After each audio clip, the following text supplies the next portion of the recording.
Drone নজরদারিতে এবার সেনা। চীন ও পাকিস্তান সীমান্তে ৩৫ কিলোমিটার এরিয়ায় ঘাঁটি গড়ল ভারতীয় সেনা এখন থেকে চীন ও পাকিস্তানের সীমান্ত বরাবর ড্রোন ও উড়ন্ত যন্ত্রগুলোর মনিটরিং ও নিরপেক্ষকরণ দায়িত্ব নিয়েছে।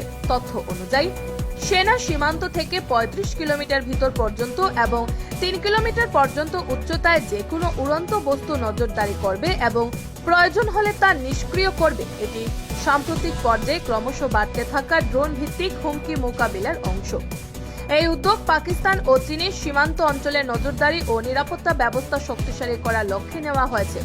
বিশেষত গত বছর অপারেশন সিন্দুর চলাকালীন পাকিস্তান ও চীনের দিক থেকে ড্রোন ব্যবহারের অভিজ্ঞতার পর সেনা ৩০,০০০ ড্রোন ইন্ডাক্ট করার পরিকল্পনা করছে, যাতে বিভিন্ন রকম উড়ন্ত বস্তু পর্যবেক্ষণ, ট্র্যাক ও প্রতিহত করা হয়।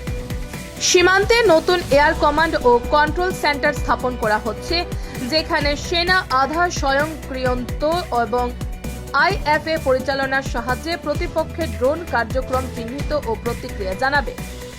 বিশ্লেষকরা মনে করেন, এই পদক্ষেপ ভারতীয় ড্রোন নিরাপত্তা সীমান্তরক্ষী কৌশলকে আরও আধুনিক ও প্রযুক্তি নির্ভর করেছে।